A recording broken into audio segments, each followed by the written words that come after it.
Il y a une réserve illimitée de puissance en coup droit. 49,3% des points gagnés dans la totalité. Pivot, viens. Hop, come on. Allez, Yushen. Ah, l'autre, il m'envoie le salopard. une boîte. Allez, hop. Dans cette vidéo, on vous amène dans la base d'entraînement de l'agence Edge, qui forme des joueurs et des joueuses à devenir professionnels. Et on va suivre Antoine Cornu-Chauvin, qui a terminé dans les meilleurs joueurs universitaires américains, pour découvrir tous les services qu'il propose. Vous allez voir, c'est assez incroyable. Mettez déjà un énorme like et on y va, c'est parti.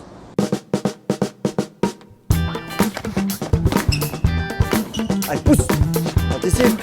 Pousse. Ouais, encore. Amplitude, encore. Encore amplitude. Go, go, go, go, go, go, go, go, go. Ah, j'ai calmé à la fin là. Allez, de la puissance, de l'amplitude.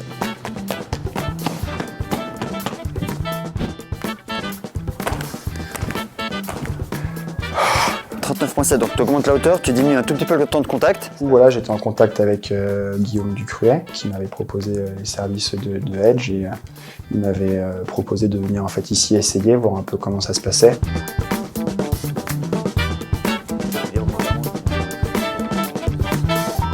Je m'appelle Lionel Corson-Bachar, je suis suisse. Je gère tout le centre Edge à Neuchâtel en Suisse. Tu viens atteindre celui-là, derrière tu vas en opposé. Main opposée. On s'occupe de différentes filières ici pour l'agence, que ce soit du recrutement, au conseiller coaching et aussi du testing. On fait 3 minutes. Donc ouais, effectivement, là je contrôlais un peu ta dissociation. Ton niveau de mobilité entre ceinture pelvienne et ceinture scapulaire. Plutôt bon. Et là, du coup, là, je suis venu ici vraiment pour faire un bilan et aussi découvrir un peu, tu vois, la structure et rencontrer un peu les gens, tu vois, qui travaillent. Je m'appelle Guillaume Ducruet, je travaille pour l'agence Edge. Je suis en charge du développement des partenariats, du marketing et notamment de toute la partie management des joueurs. Ok, et tu repars progressivement. En fait, on a l'habitude de dire que Edge n'est pas une agence de management, c'est une agence de développement de joueurs. C'est-à-dire qu'en fait, on intervient dans l'écosystème du joueur, dans sa formation, dans son environnement, dans son entourage, dans sa construction de son projet. Valentin Vachereau, 4,04. Viens, hop, come on. 4, quelque chose 4,90. Voilà, je me rapproche de Val.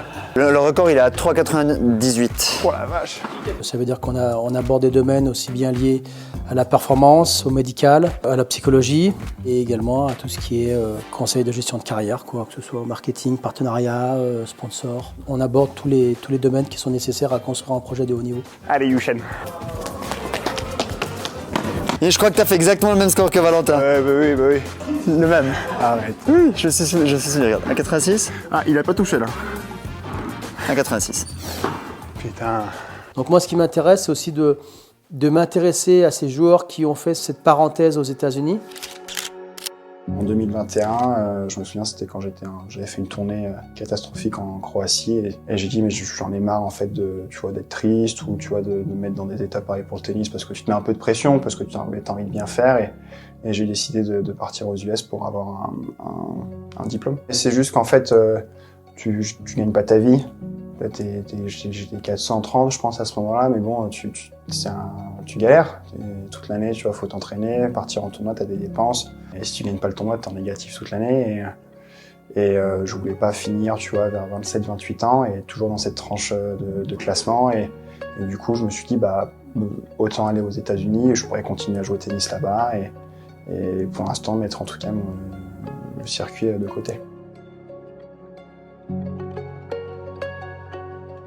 Alors Antoine, pour moi, c'est un petit, dans le sens où en fait, il a un parcours très intéressant qui au final a pris un chemin de travers pour arriver sur le circuit ATP. Donc au final, il a très peu de temps de jeu sur le circuit ATP, bien qu'il ait 24 ans. Mais il a quand même une très grosse expérience de jeu qui ne sont pas forcément des matchs ou des compétitions qui vont compter pour le circuit ATP et donc qui se traduisent dans un classement. Mais c'est des compétitions et des matchs qui vont se traduire dans une expérience, dans un savoir-faire, dans un niveau de jeu qui, normalement, et il a commencé à le démontrer, vont vite se traduire par des résultats sur le circuit ATP parce que quand on a le niveau, au final, le classement va vite suivre. On se fait un peu de communication non verbale, Guillaume. Ouais. Sur qui lui envoie le ballon. Ah, l'autre, il m'envoie le salopard. une boîte. T'es œil directeur droit. Bah là, on dirait que S'il faut si que tu... je vise ou il faut que je vois quelque chose, je mettrai œil droit. Parfait. Et là, la tendance est à avoir Voilà, un œil par contre, moteur quand gauche. c'est ici, je vois plus rapidement quand ça arrive à gauche qu'à droite. Tiens, elle est un peu courte, mais t'envoies une centaine de sauts. Et après, écoute, j'ai fait 2 années du coup tennistique avec FSU. Et j'ai bien joué les 2 années, j'ai fini top 10 en simple. J'ai fini top 10 en double la 2e année et en équipe. Ce printemps, on a gagné notre conférence.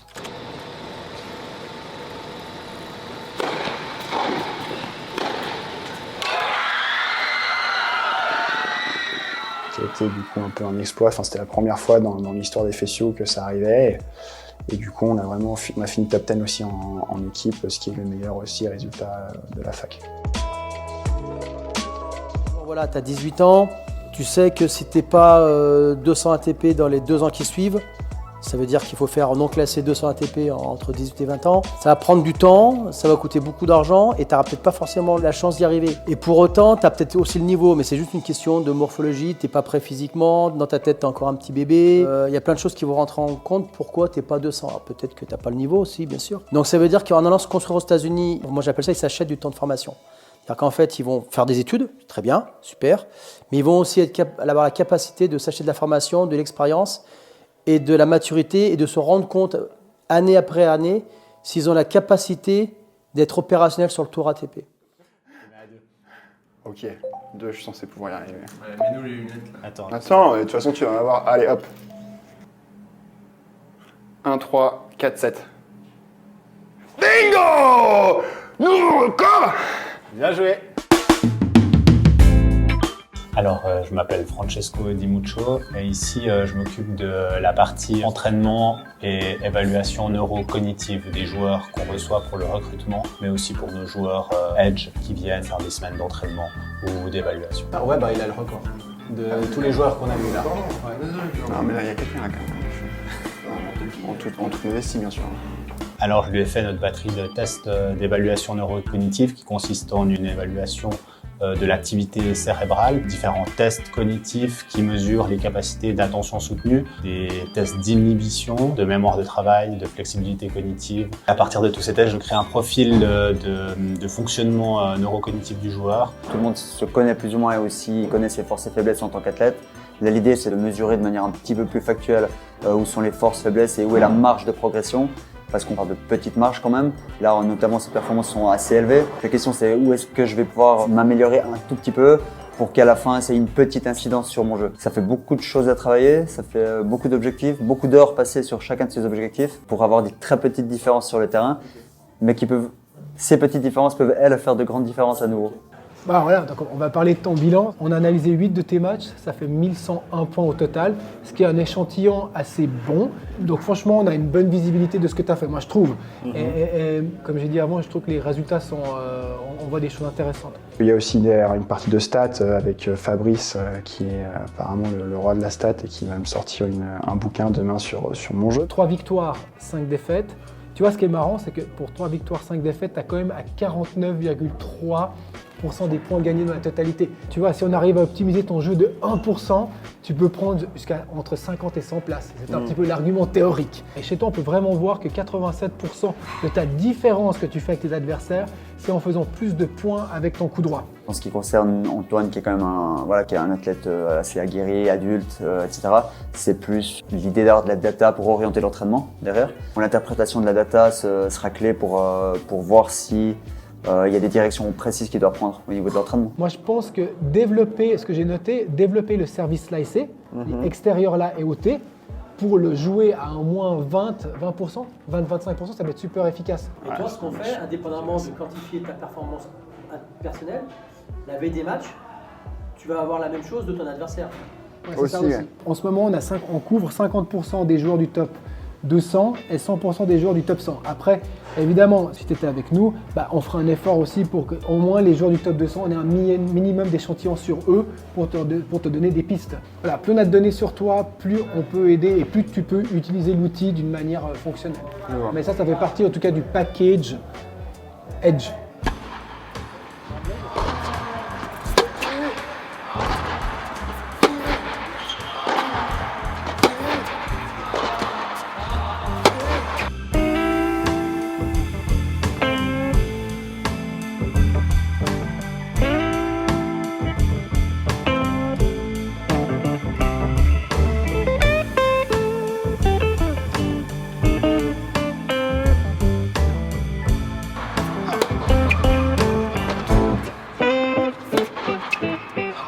ça fait maintenant 2 ans qu'il y a l'accélérateur programme qui existe. Ça donne des spots dans les challengers, donc quand tu finis dans le top 10 universitaire, c'est dans les tableaux finaux de challenger 50 et 75. Et en fonction de si tu as gradué ou pas, tu as 6 ou 8 spots. Donc moi, comme je suis considéré comme graduante, et du coup, j'avais 4 spots de juillet à décembre, et là maintenant j'en ai de nouveau 4 entre janvier et juin.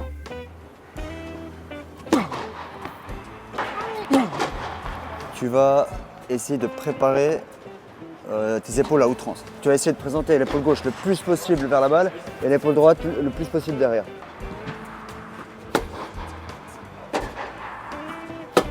Pour l'instant, bon, bah, en tout cas, j'ai eu de bons résultats, donc tu vois, je veux juste continuer, voir un peu jusqu'où je peux pousser. Mais en tout cas, ce qui est sûr, c'est que en tout cas, je me mets pas la pression il faut absolument que je fasse demi pour avoir tant de points ou pour gagner tant d'argent. C'est vraiment pas du tout un aspect qui rentre en jeu lorsque je rentre sur le terrain. C'est Simon qui va avoir mal. C'est-à-dire qu'il faut que ça pique. Bah, là, tu commences à sentir que ça pique là, Ouais, le petit massage. Ouais, mais c'est pas grave depuis le début, mais oui. Ok, parfait. Donc maintenant, cette partie-là de ton corps, Ouais. tu vas essayer de l'engager dans chaque frappe de balle. Si je peux monter grâce en plus avec les challengers, si je joue bien dans les challengers, grappiller le plus de points, sachant qu'en plus là je pars de 0, donc en fait tous les matchs que je gagne ça va être que des prises de points. Voilà, et si je peux monter le plus vite possible, tant mieux. Et, je sais que j'ai un objectif de classement d'ici juillet, mais je ne mets pas une pression et je joue pas en fonction de ça. Tu vois, voilà, je joue vraiment pour prendre du plaisir sur le terrain et adviendra ce qui adviendra. Tu vois. Par contre, tu fais vraiment l'effort de continuer ta rotation pendant l'impact. Ouais. Bien. On tape un peu au centre. Ouais. Et maintenant, bah, tu te concentres pendant, je sais pas, une vingtaine de frappes que sur ton épaule gauche. C'est-à-dire que tout part de l'épaule gauche. Il y a une réserve illimitée de puissance en coup droit. Pour l'instant, tu vois, ça me fait au moins, c'est sûr, un bac plus 3, peut-être un bac plus 4 en fonction des facs et des crédits que j'ai pris. Mais du coup, je suis allé là-bas, j'ai choisi de faire finance et je finis là dans 4 jours la fac.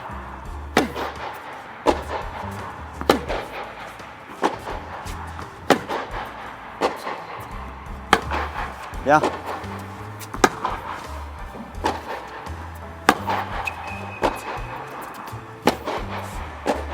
On est tous à la base des gens qui connaissent bien ce milieu-là, donc on a notre réseau.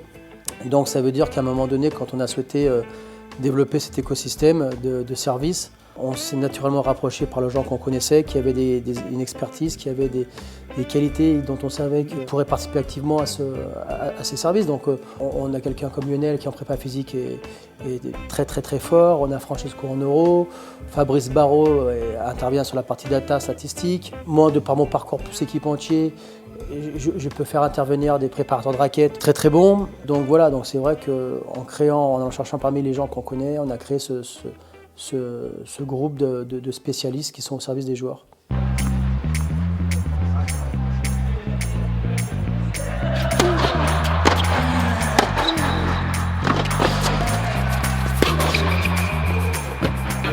La gestuelle pour maîtriser ça, est-ce qu'il le maîtrise vraiment au premier point? Et là tu dis, bah, t'as tous les arguments, il faut faire des erreurs, il faut le faire plus souvent.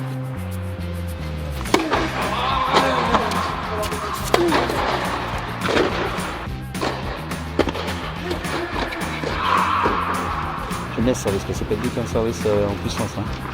Par contre, il y a une lourdeur.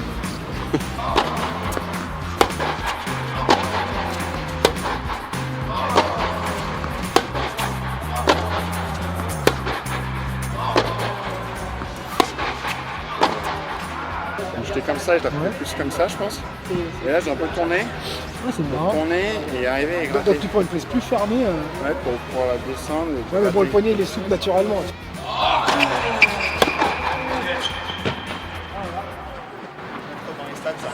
Comme je sais que peut-être je peux commencer un master en septembre et du coup là ce serait fin de circuit parce qu'en étant master j'aurais pas le temps de faire les deux.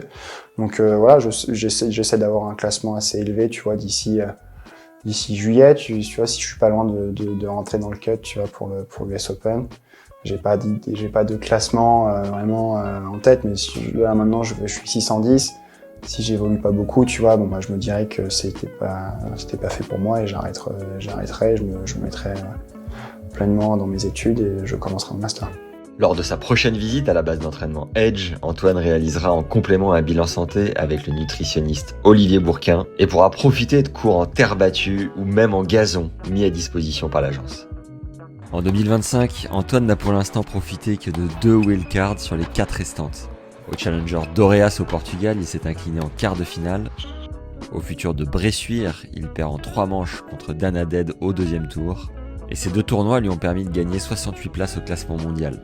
Le cut, à savoir le classement minimum pour participer à l'US Open 2025, se situe aux alentours de la 230e place mondiale. Antoine est actuellement 542e. Le classement fluctue chaque semaine, alors affaire à suivre et bonne route à toi.